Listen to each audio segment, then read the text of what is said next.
Good evening, chaps. Sorry, I'm a bit flustered and a bit late. Blame the puppy. He's fantastic, but, it's a case of, do you want the TV remote? Well, you're going to have to chase me for it. And watch where you put your feet. Make sure you don't step in that. Oh, you've stepped in it, have you? Okay. So that's the kind of day we've been having here at Robson Towers.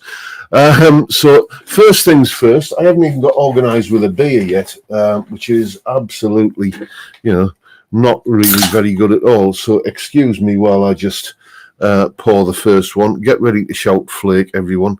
I'm going to try and get this poured reasonably well because I'm spitting feathers at the moment and I don't want to have to suck a load of foam off the top. That's not bad. It's fitting in the pint glass. There it is. That's borderline, I would say. Borderline. Cheers, everyone.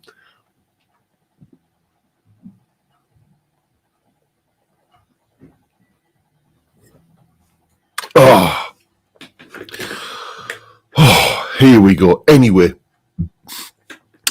as you can see, there's a guitar we're going to be unboxing. More on that later. First of all, as is the tradition, let's have a look and see who was first in, who we've got in, and all of that good stuff. So, first in was Johnny Random. Nice to see you in there first, Johnny. Then we got Robert Z, Robster Boy, Michael Palmer, Rob Bald, and Dr. Gomez, Johnny Random again. Sorry, I've mentioned you twice there. Edwin Toonan, and did I say Danny Hancock already? I have now. Ian Clarkson, as is Graham Reeves, Bridget Pollock, David Evans, Grandpa Joe, Joe, and James Hunt, Phil, Reeled In 58, Peter Collins, SW, Steve Muskie, and who else we got? Vincent Brennan, Chip Young, a few of you kind of chatting there, and Chris Ottewell, as well as Deco Dude, and Anton, Cal B, and Paul Trainer, Peter S, Billy Guitar Guy, and who else have we got? Scrolling down, Nancy Davis, and who else we got? Thomas Mulvaney, Colin Falcon, and Jim Cotter and Brad Matthews. Who else we got? John Channing, Dave Pegg, Lee Harris, and Lee Harris watching all the way from Gran Canaria. Yes.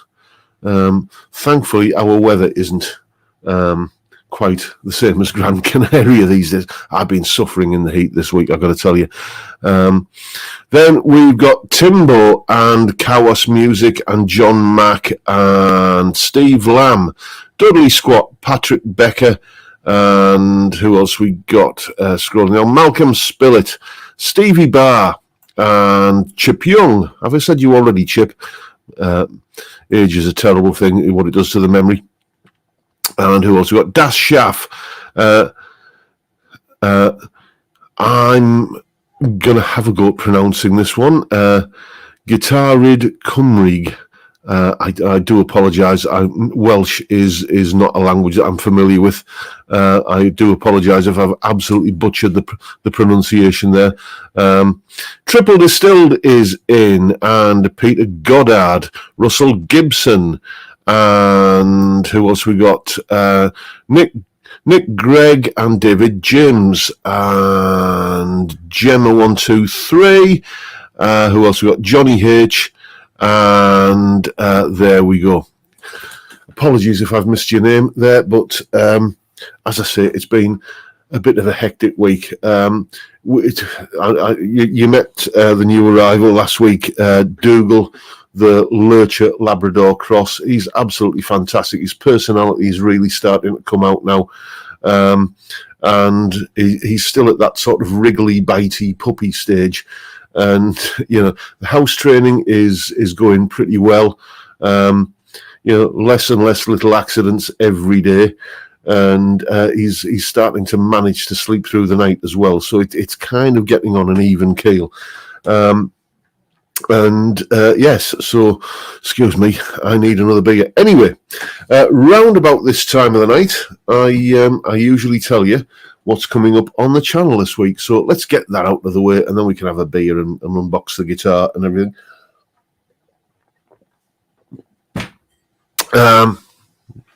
So tomorrow there's another Saturday video.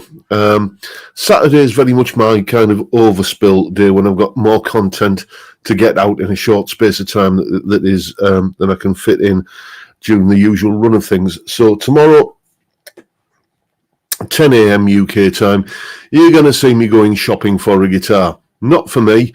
This is a guitar that I'm buying for one of my students. I won't tell you what it is yet. Let's just say it's something from the budget end of the market, and it's something Telecaster-ish.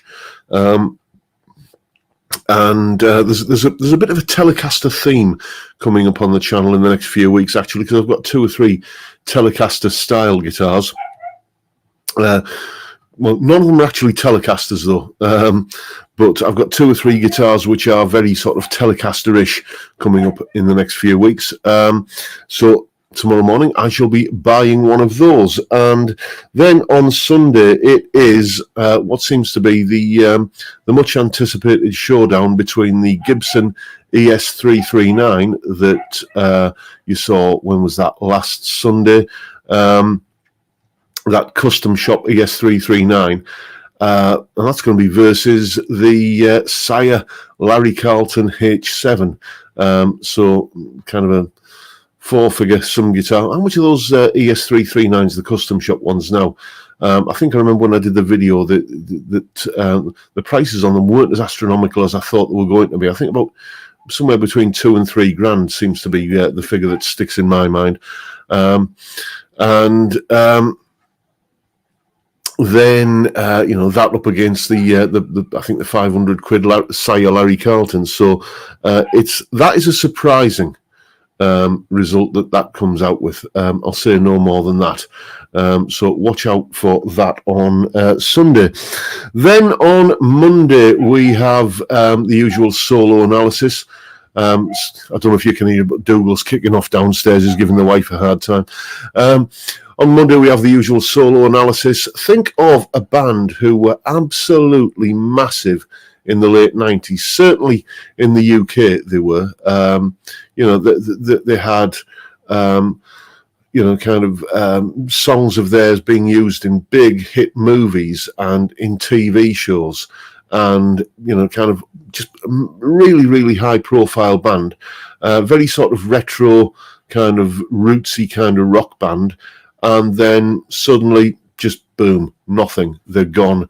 Well, they're not gone. I think there's still a version of them around, but they're suddenly their profile was, they went. They probably started off playing pubs and clubs, and then ended up playing stadiums for a few years. And I think they're probably back to playing pubs and clubs nowadays. So, any ideas who that might be? It's a British band. Think of a British band who were massive around about that period and then just disappeared. Then on Tuesday, no, not the Darkness, not the Darkness. It sounds like Dougal's being put in on the naughty step in his, well, not the naughty step, but in his crate to calm down a little bit. Yes, Tuesday, the usual top 5 video is what's coming up, and it's 5 reasons why every guitarist should learn to play bass. It just struck me that I play bass all the time, and because every piece of music that you hear on this channel is features a bass line, and that's always played by me on that cheapo Stag bass that you can see back there. No, not Black Lace, not Verve, not Def Leppard, not Right Said Fred, not the LA's, not Reef. Good guess, though. Good guess, because Reef were a fantastic band. No, I'll put you out your misery. It's Ocean Colour Scene. Just think of their biggest hit, and it's the solo from that. Tuesday is 5 reasons to play bass. Then on Wednesday, it is the usual Learn My Licks video. And this week it is my favourite slide lick. I've done videos on the principles of playing slide before, and kind of the positions on the neck that I use when I'm playing slide. But it's basically the main lick that I base everything around when I'm playing slide. If you look at any of the slide stuff that I've ever done, you'll always see that there's kind of one lick that I kind of keep going back to and varying it and what have you, and can get a lot of mileage out of it. So I thought, yeah, be a good one to do a Learn My Licks video on. So that is the Wednesday video. Then on Thursday, it's an unboxing, much like this evening, which we're going to get onto that in a moment. It's an unboxing of the guitar that you're going to see me buying on Saturday, tomorrow. So, excuse me, I've just realised my glass is empty. That first one didn't touch the sides. So I just need to prepare some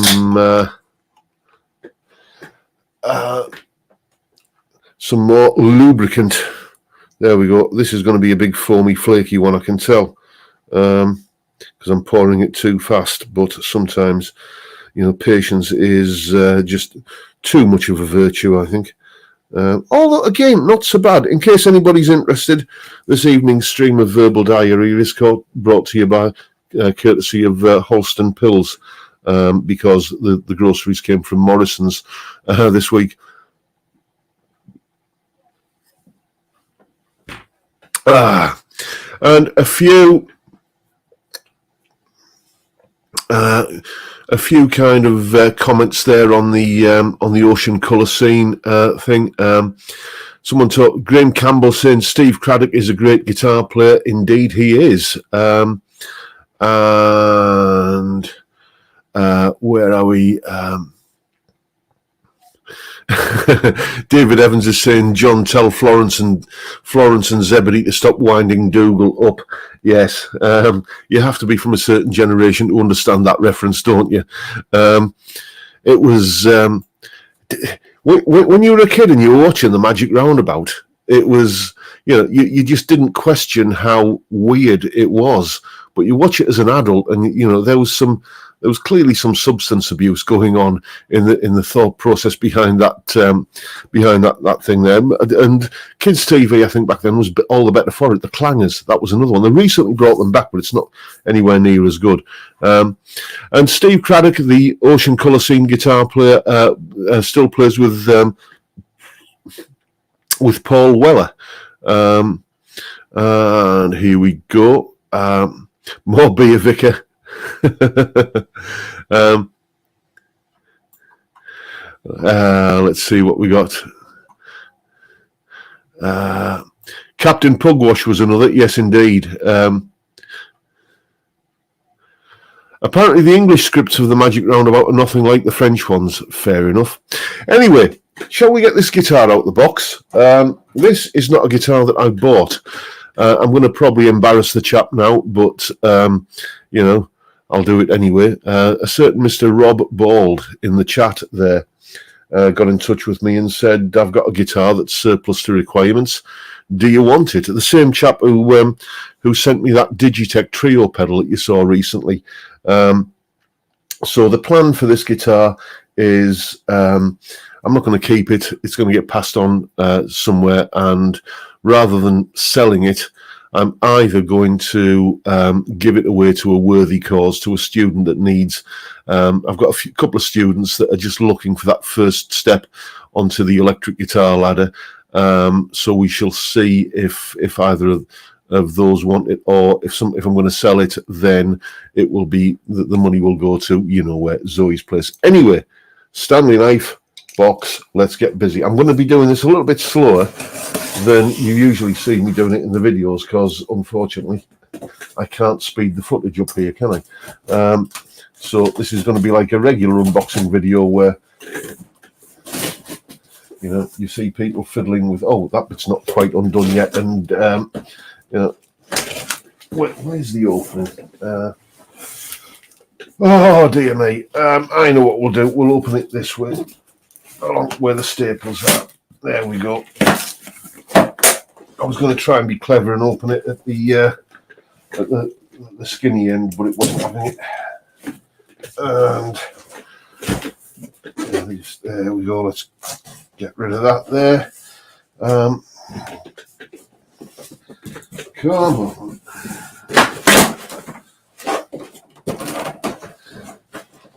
Oh, there's always one more bit of tape, isn't there, that you didn't see? So, let's see what we've got.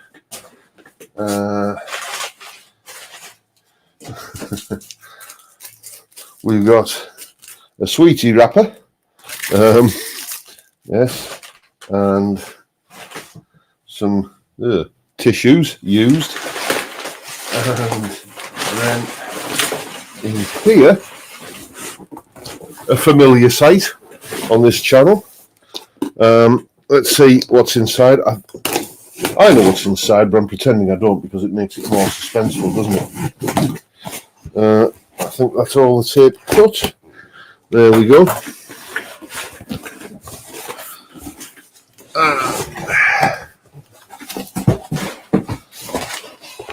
Yes, indeed. I'm seeing something very gold looking.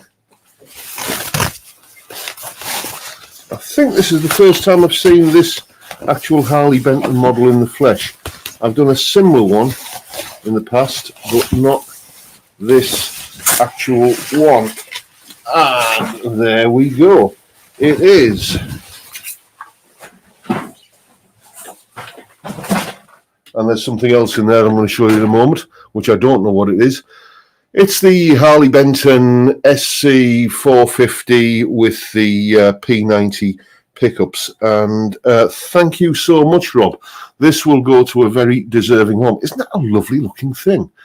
I've not seen one of these in the flesh before. I did do a review ages ago on the channel. God, I'm sweating. Sweating like a fat lad in a cake shop. I did do a review on the humbucker. I think it was the SC 400, one of these. Oh gosh, years ago.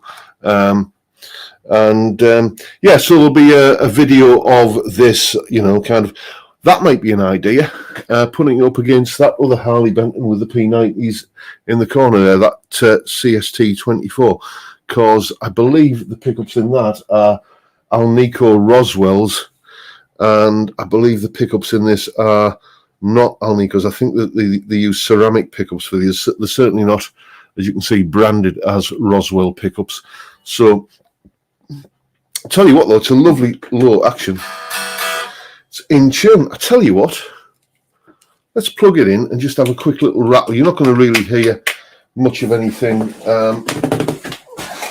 accurate here because it's just going to be getting picked up by the room mic. But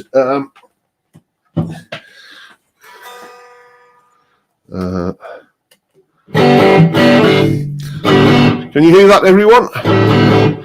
Let's find a pick, and again going into the Marshall as usual, the DSL one, and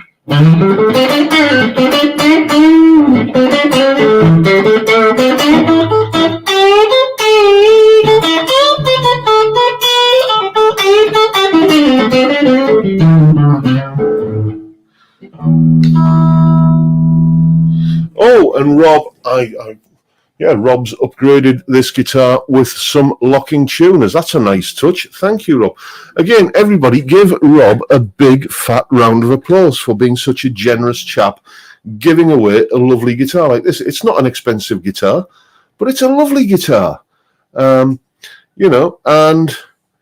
he's upgraded it and just giving it away. What a gentleman. As I said, I'm going to be passing this forward,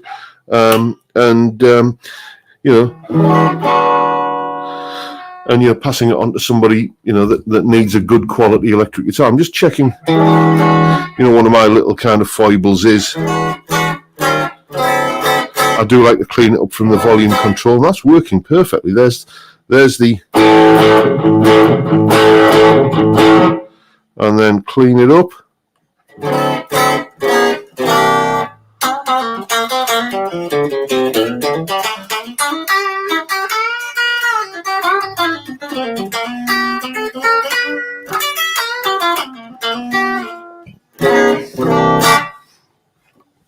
What a lovely thing.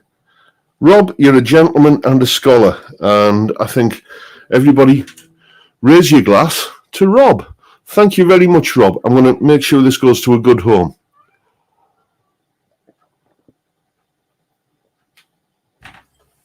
And as I said, there is something else that Rob has included here. Also, you've got the original tuners here, should I wish to swap them over or maybe use them on another project. But Rob has sent me some pickups as well. A humbucker and marked B, so that's a bridge humbucker, and another humbucker marked N on the back. They've still got these are brand new pickups. They've still got the plastic on them. Brand new set of humbuckers. I have no idea what they are, but there's a piece of paper in here with them. And what have we got? Vanson 59 Alnico 5 PAF style chrome humbucker set. I've had these pickups before. I do prefer, I've got to say, the Alnico, the classic 57 Alnico 2s, but these are a fantastic pickup. These Alnico 5 59s, they're very much, let's get that mic out of the way, they're very much kind of an homage to, or a knockoff of, or a copy of, if you will, the Seymour Duncan 59 pickups. They're a great sounding Alnico 5, vintage Alnico 5 pickup, and we shall see what these can go into. Just trying to think if I've got any humbucker guitars that are going to need a pickup upgrade. If not, they will, like the guitar, go on to deserving home. Dear me.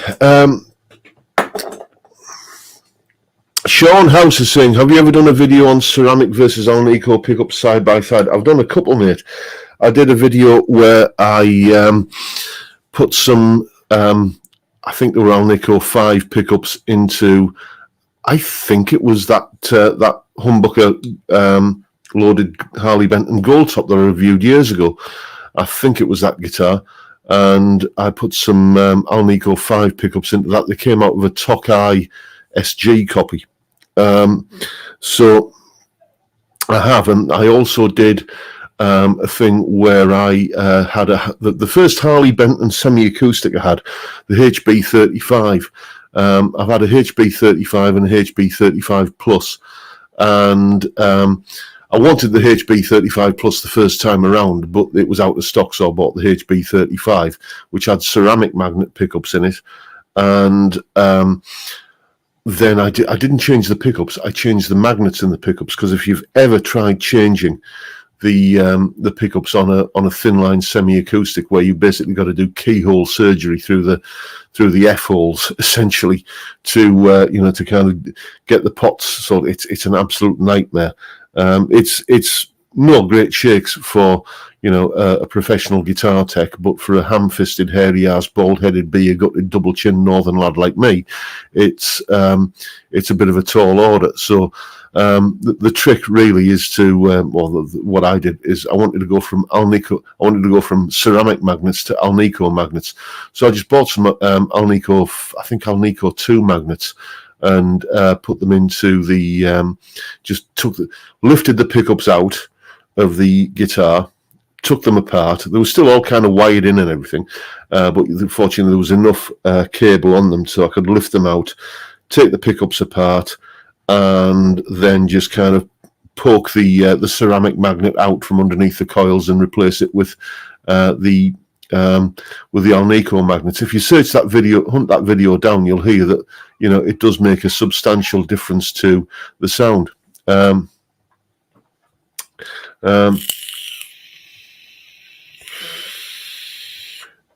Let's have a look, see what else we've been talking about in the chat. Let's have a look. So Phil's talking about Jazz 3s. Yes, that is the pick that is my pick of choice. Use it for everything pretty much. And where are we? And yes, Rob, you're saying better than the satellite Les Paul I started with. Yes, indeed, Rob. We both have that satellite Les Paul in common. But you know what? It was a good-looking guitar in my memory. It was a good-looking guitar, that satellite Les Paul. As long as you didn't get too close, and plugged into.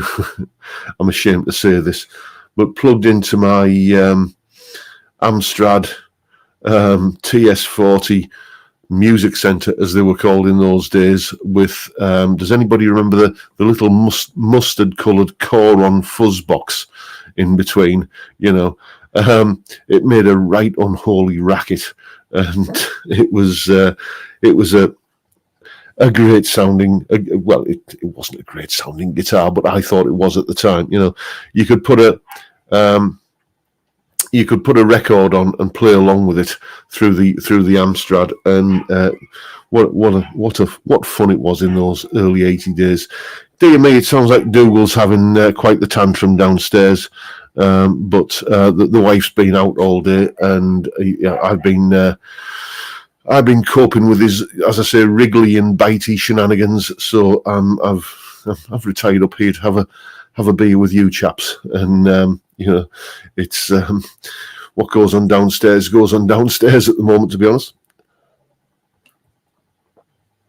Oh, dear me, second one down. Let's get another one in the glass. And let's see. Oh, nice! It's nice to see my old pal Steve Hoggett in. How are you, mate? Time Prophet is saying, have you tried Fishman Fluence pickups? I haven't, really. I've heard, it's got to be said, nothing but good things about Fishman Fluence pickups. But what makes me reluctant are two things. First of all, they seem to have taken over from EMG pickups as being the pickups of choice for all of the kind of like really high gain metal, shouty, thrashy kind of crowd. They all love those pickups, and I'm thinking, well, yeah, is that really going to be a pickup that I'm going to like then? And the price as well. John Max saying, let's have a look at Doodle then. I brought him upstairs on the live stream last week, and it sounds now like he's beginning to settle downstairs. So I'm going to kind of literally let sleeping dogs lie, I think.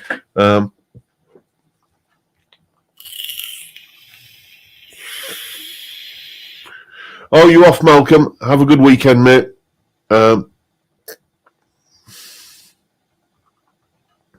And Time Prophet saying, I had an Amstrad Sinclair Spectrum Plus 3 computer. I'm ancient, yes.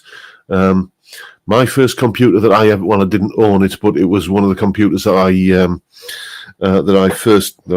first used as a computer was a Sinclair ZX81, if anybody remember those. The one that wasn't even the Spectrum, because the Spectrum had that kind of little kind of rainbow kind of stripe across it, didn't it?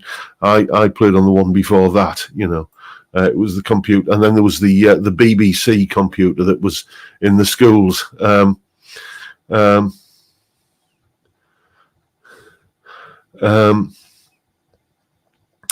are we? Hi, John. As you're playing all day, every day, do you get sore fingertips, and can you get your hands on a Yamaha SG2000 to do a vid on? I would love to do a video on a Yamaha SG2000, and it's just like, finding one that's in a reasonable condition, that's, a good price. Am I correct in thinking, have Yamaha reissued that one of late? I'd be amazed if they haven't. But that'd be a good, because that was the guitar that when Gibson was in the sort of let's be honest here, Gibson, their quality has gone in peaks and troughs, hasn't it?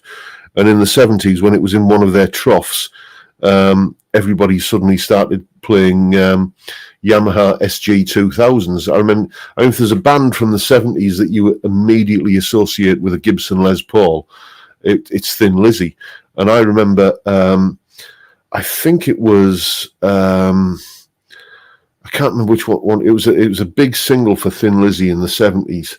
I remember buying that single. It was sort of, it wasn't Boys Are Back in Town, but it was like kind of Chinatownish, that sort of era. And I remember buying the single, and on the cover of the single, it was, both guitarists. It'll have been like obviously Scott Gorham, and I'm not sure if it was Snowy White or Brian Robertson. I don't think it was Gary Moore, but anyway, both guitarists were playing SG2000s, because I'm thinking, what's that funny looking Les Paul with the kind of the two cutaways? But yeah, I'd love to get my hands on one of those. Let's see what else is going on in the chat. Here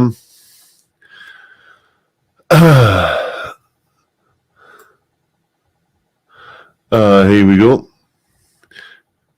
Don't believe a word. That's the one. Thank you, Paul Trainer and Peter Goddard. Funnily enough, I've just finished recording the August. Just earlier today, finished recording the August edition of the Patreon podcast. For all of you wonderful people out there who support me on Patreon. I'm sure there's a few of you in the chat tonight. And the final track on the podcast is Don't Believe a Word, but not the Thin Lizzy version. It's the original arrangement. And Time Prophet's saying Don't Believe a Word was Gary Moore and Phil Lynott. Yeah, they did do a version of it, and that's the version I played. The Thin Lizzy version, I think, predates the Gary Moore Phil Lynott version, but the Gary Moore Phil Lynott version is the original arrangement, and it's a version that not many people are that familiar with, but that's just proven me wrong, because Time Prophet there knows it. Ryan Burns, you're saying, lol, Doodle named after the Father Ted character. Absolutely named after the Father Ted character. Our last dog, bless him, Taylor, we got him when he was a year old, and he wasn't a rescue dog, but we kind of rescued him. It's a long story, I won't go into it now, but we got him when he was a year old from, like, not a particularly happy situation. And he was a border collie, and that kind of thing, when people say border collies are very intelligent dogs. Bless him, we love the bones of him, but he was intelligent, was not a word you could use to describe Taylor. The only reason he used to lick the carpet was because he couldn't reach the windows. So I always said it's a shame we didn't have him from the outset, because if we had, would have called him Doodle. So it just seemed natural that when we got the new puppy, we're going to call him Doodle, after the character in the Father Ted sitcom. If that means nothing to you, then just go on YouTube at some point and check out Father Ted, the character called Doodle. You will understand.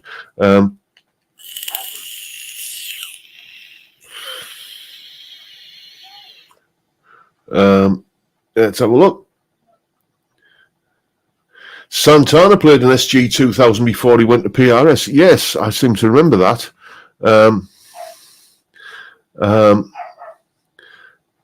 Those SG2000s weighed a ton. Yeah, I've heard that as well before, mate.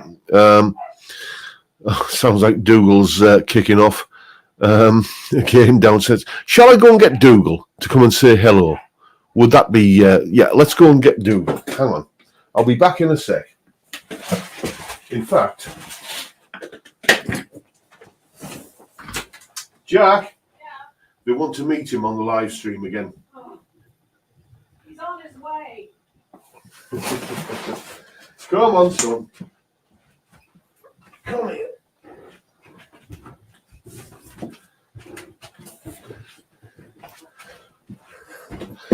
This is who's responsible for the noise you've been hearing.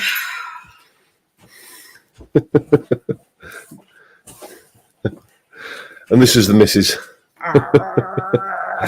Has he been a little sod? Yes, I thought he had. Oh, look, now butter wouldn't melt. Yes, I'm not naughty, I'm a good boy. Look at the clip. Yes, they're all saying adorable. And then there's feck, it's Doodle. And hello, Mrs. Hello. Right, you going to be a good boy? No. Shall I leave you here with your dad? No. There's too many wires to chew in. Come on. Down. This way. Yeah, no. Out you go. Come on. See everybody. Thanks, love. Come on. Yes.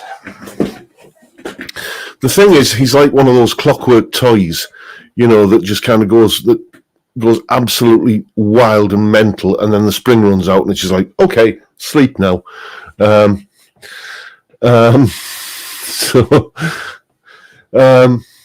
whole Robson family together, yes. Drink, indeed, why not? What's that? Someone's saying about the Amazon Alexa. Cooler puppy unboxing. Steve Hoggett saying he needs to meet Alan. The face of innocence. Where are we? Yeah, Dave Lewis is saying he looks bigger than last week. You see, that's the sort of thing that you'd notice.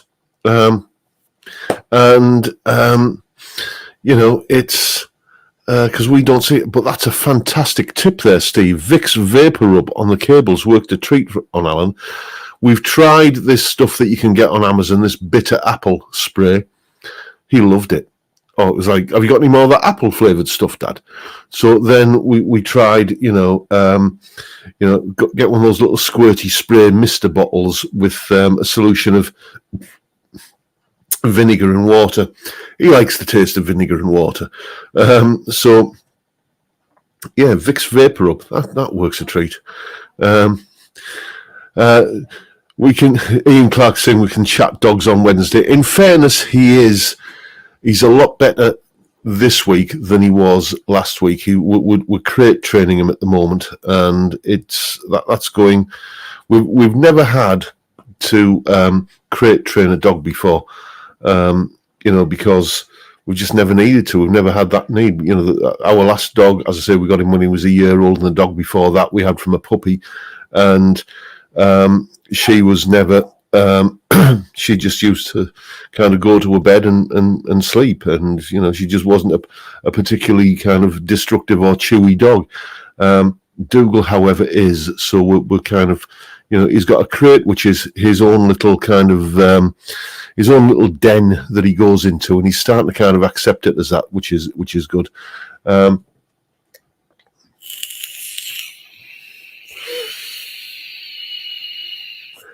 Dougal isn't growing, John is shrinking. Let's have a look.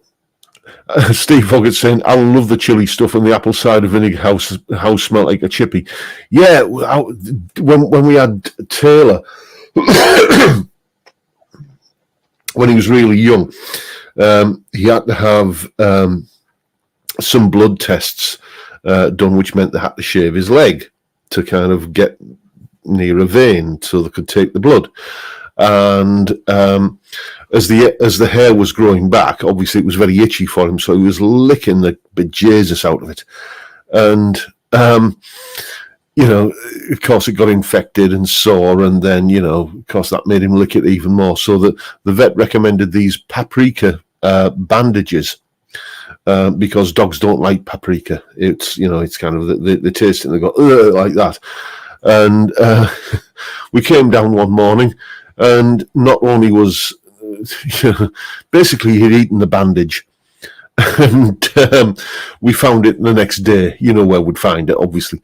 But dogs don't like paprika, so put this bandage on that's got paprika in it, and he ate it.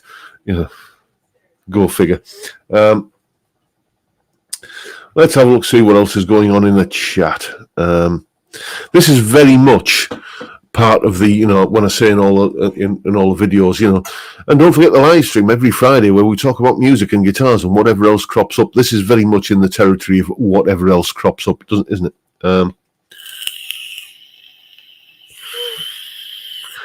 Yeah, John Max saying, make sure he's got plenty of toys he's allowed to chew. He has. Do you think that dog has any shortage of toys? It's like every time you go to the supermarket, because after we lost Taylor, it was just I couldn't even walk down the pet aisle. It was just a bit, kind of. But now every time I'm in there, it's like go down the pet aisle and you can have one of those and have one of those, and all the kind of safe for puppies, all the kind of chewy toys and everything. Macaroon saying, I'm a bit late. What did you unbox? I'll show you it, mate. A very kind gentleman called Rob, who's in the chat tonight, sent me this lovely guitar. I didn't buy it off him. He just said, do you want it? So I said, well, yes, please. And it's a Harley Benton P90 Les Paul copy, and I'm either going to pass it on to a deserving student that needs a decent quality electric guitar, or I'm going to sell it to a student, and the money will go to Zoe's place. But there will be a video or two coming along the way from that. It's a lovely thing, isn't it? I mean, it's just ridiculously good. And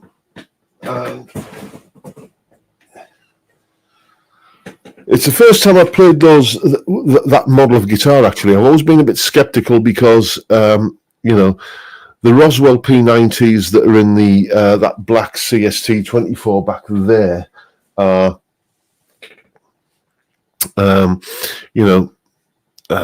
Alnico, that's what I'm trying to say.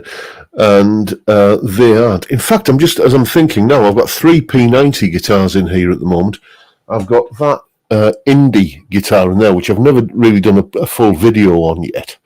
That's got Vanson P90s in it. I've got the CST-24 with P90s, and I've now got that. And I feel a 3-way shootout coming on. What do you say?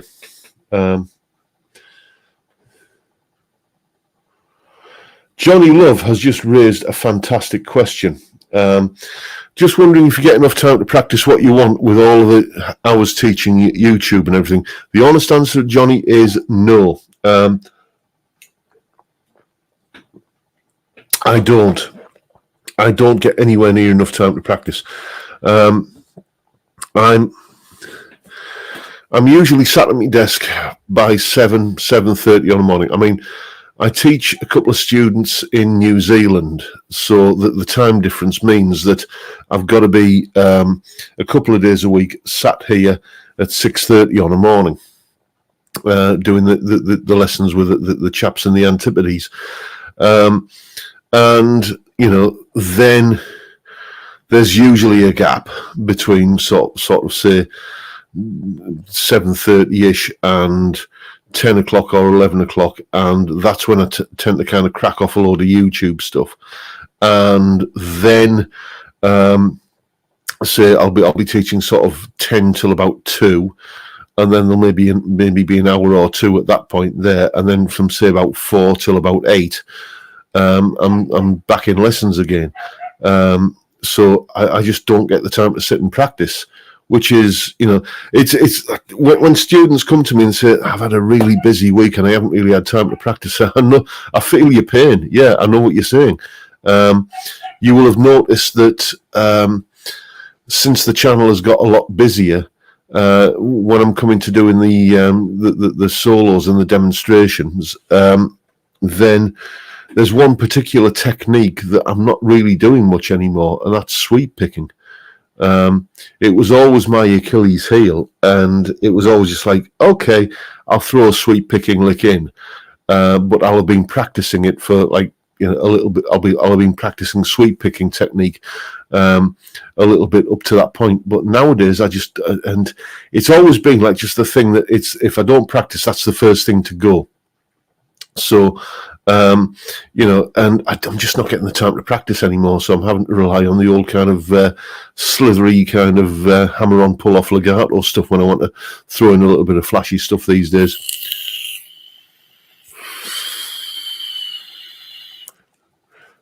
Steve Hoggett saying, what would you practice? If you could, I've had so much on of late. The YouTube has gone right down the list. I'm still shooting stuff. It's the editing that holds me back. Yeah, it's the trick with editing, Steve, is to get as much right in, you know, well, you know yourself, mate, you're a kind of studio guy, you know. The more stuff you get right in the first place, the less sort of stuff you got to fix in the mix.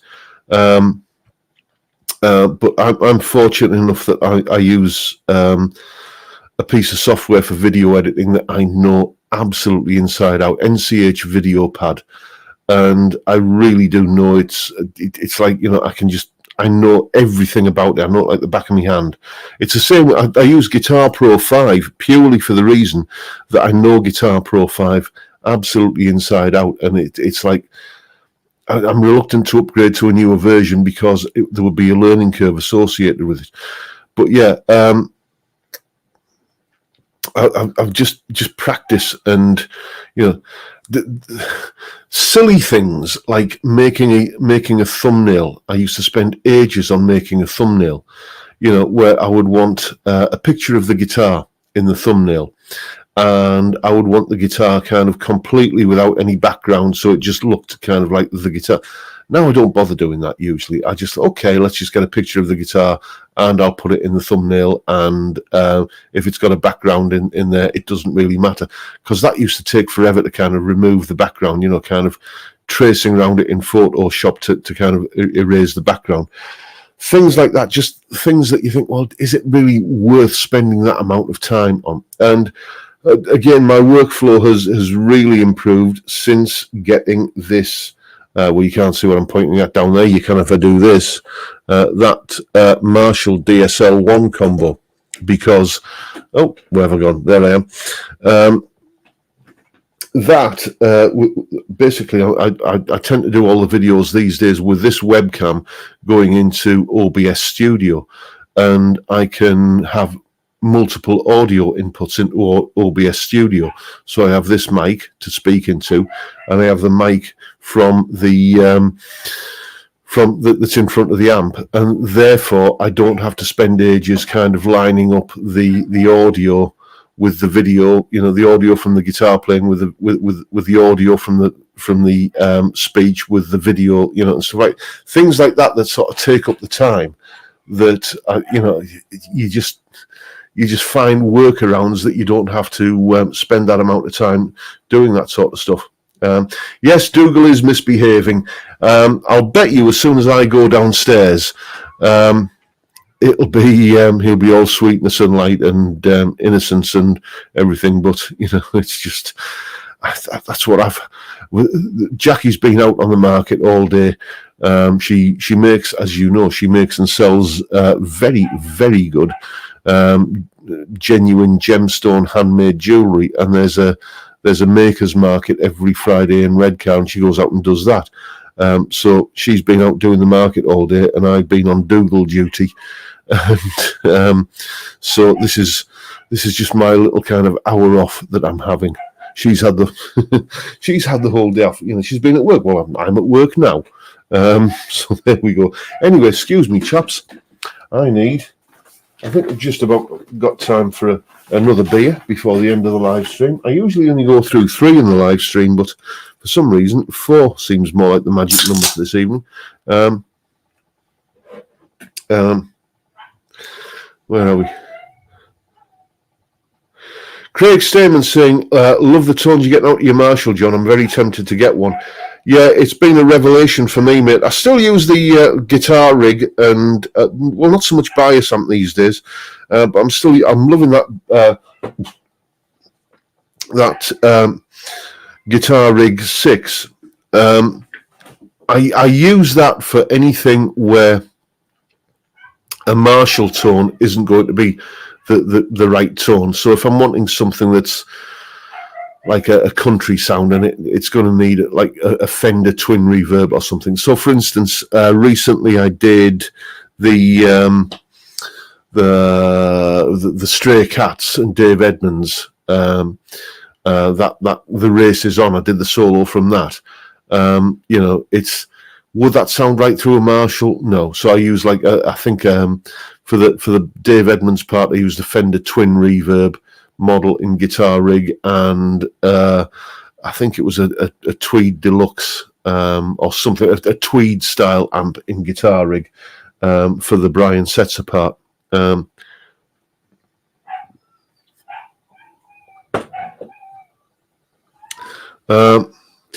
How about a video of the best sweep picking tunes that aren't usually shreddy stuff? House of the Rising Sun, Last Train to Clarksville, etc. That's a good idea. Yeah. That's not a bad idea at all. Yes, leave that with me, mate. Excuse me, got an itchy leg. Time Prophet is saying, Scuffham have just brought out SKU3. Yeah, I tried the one of the Scuffham things, because when I did that sort of big, what was for me a big turnaround, which was going from the trusty old Vox Tone Lab, where I'm kind of using an outboard modeler to get me guitar tones. Excuse me, just filling me vape. To using AmpSim software. I did like a series of videos where I was checking out bias amp and guitar rig, and I tried using Amplitube, but let's just say me and Amplitube have an understanding, and that is that we stay away from each other. And I tried the Scuffham SK stuff as well, and wasn't bad, but I think I preferred guitar rig at the time.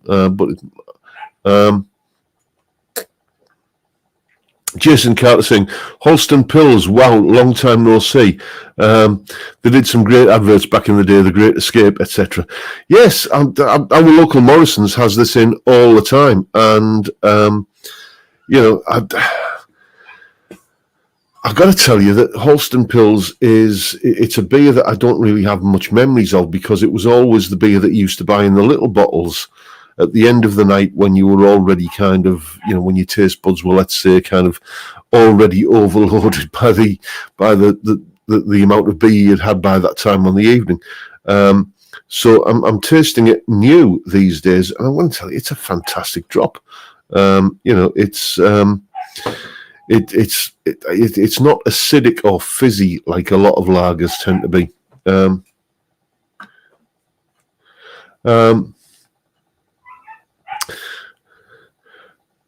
What we're saying there, James Turner is saying Blue Cat on the back shelf.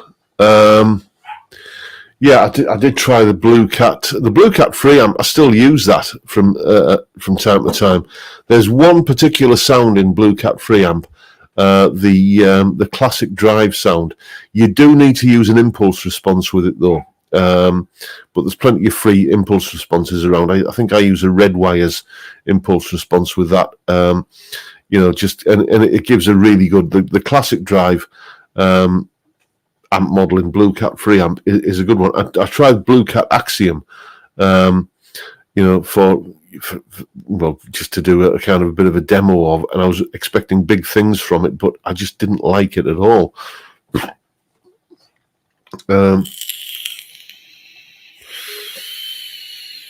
James Hunt is saying, Holston Pills was the drink of my childhood teenagers. Well, I've got to tell you, the drink of my childhood teenage days was Mad Dog 2020. I don't know if you can still get that. It was it was just foul stuff, wasn't it? But it was cheap and it did the job. It got you where you wanted to be, let's say.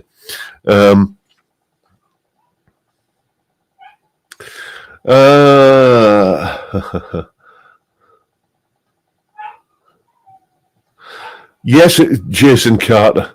Yes, it was Tennant's Lager, topless ladies on the back in the 70s. Used to pinch me dad's empties. Yeah, it was like those, was it Big D peanuts that they used to sell on a card?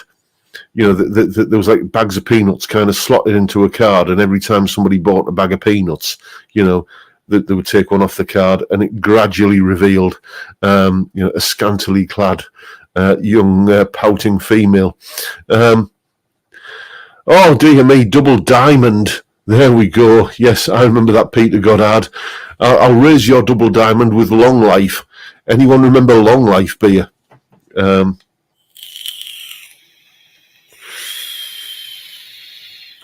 Nancy Davis is saying, what's for tea? This evening it will be a chicken kebab from Marco's 2. I do like a doner kebab, but the problem with doner kebab is the next day, the first thing I do when I wake up is I brush my teeth with doner kebab flavoured toothpaste. And then I go downstairs and have a doner kebab flavoured cup of coffee. And then, you know, after the cup of coffee, I'll have a doner kebab flavoured glass of orange juice. You get the picture. So I find chicken kebab, and the thing is, Marco's too, our local kebab shop, the portions are enormous. If you've ever seen that show, Man vs. Food, they could easily be on that TV show, because the portions are just ridiculous. So there's always stuff left over for the next day.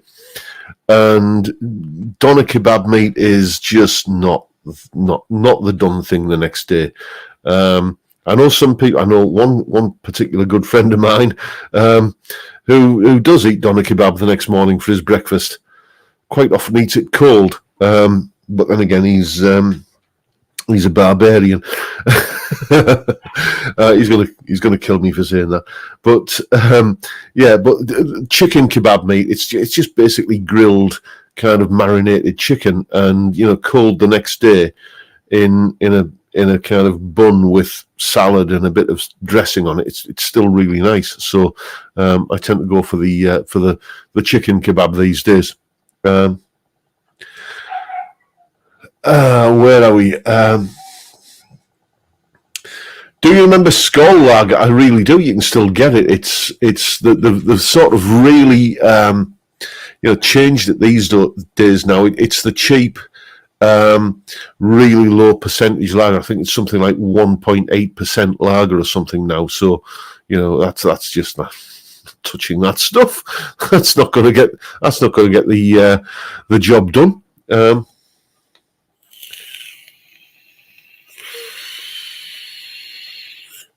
Top 5 songs that has drinking booze in it, i.e. whiskey in the jar, says Vincent Brennan. Now there's an idea for a top 5 Tuesday. Yes, leave that one with me, because that's always the thing. That's the video that I spend. Believe it or not, you know, each of the videos I do each week has a bit of time put into it. Sometimes there's a solo to tab out. You know, sometimes there's a backing track to make. Well, often there's a backing track to make. But it's the top 5 Tuesdays when I'm kind of umming and ahhing about, you know, kind of what am I going to talk about this week? Favourite blues albums? No, I've done that one. Favourite rock album? No, I've done that one. You know, or favourite, you know, I've done that one. You know, so there's that's a great idea. And then when I get the idea, usually for the top 5, it's either I can get to about 3 or 4, and then I'm struggling for the last 2 items on the list. Or the opposite problem happens where I've got 40, 50, 100. And it's like, well, how do I narrow this down to 5? And I always say that in the videos, these are just the 5 that came up this day. You're probably going to shout at me because I've missed out your favourite, you know. Let's have a see what we've got. Sean House is off, are you, mate? Have a great weekend, mate.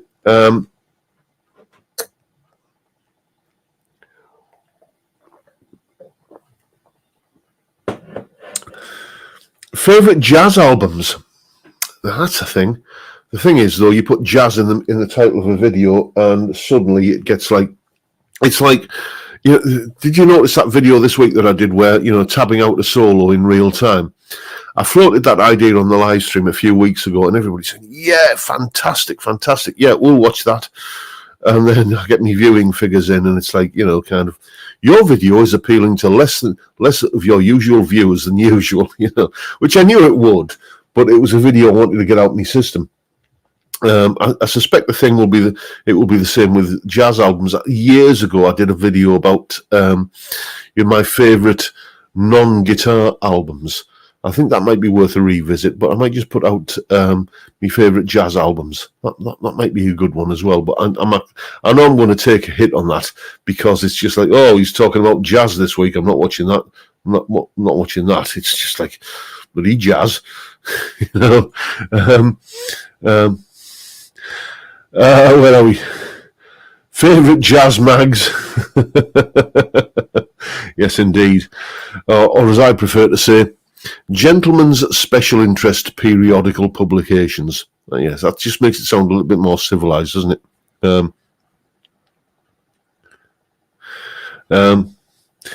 Anton saying, tabbing out a solo halfway through, we'll watch the rest later tonight. Great video. Well, thank you very much, Anton. I enjoyed making that video. Because it sort of shows, I want to say the level of work that goes into the videos that I do, but it's not really work for me. As I said, I think I said in that video, tabbing out a solo for me is the equivalent of, doing the cryptic crossword or the tough Sudoku. It's for me, it's that recreational problem solving, that puzzle kind of solving thing that I like to do, and I can lose 3-4 hours just kind of getting my head into something like that, and it's like, I've got to leave it now. I've got to go and do something else. I've got to go and kind of teach some students and stuff. But I absolutely love doing the tabbing out sort of stuff, and I'm glad that at least some people enjoyed that. It's the video that not many people watched it, but those who left comments seem to really, really love it, which is quite gratifying. Anyway, chaps, we've gone over the hour. We're nearly 2 minutes over the hour. We're 1 hour, 1 minute and 55 seconds as I speak. And I'm just about the end of the last beer that I brought up with me. So I'm going to love you and leave you and go downstairs and get the kebab ordered, because I haven't ordered it yet, and go and give the missus a respite from Doodle, although it seems like he's kind of quieting down at the moment. But thank you once again, everyone, for turning up and watching a fat, bald-headed, double-chinned, beer-gutted bloke talk nonsense for an hour on a Friday night. I've had a blast, and I'll keep on doing it until you're sick of me. But for now, time, gentlemen, please.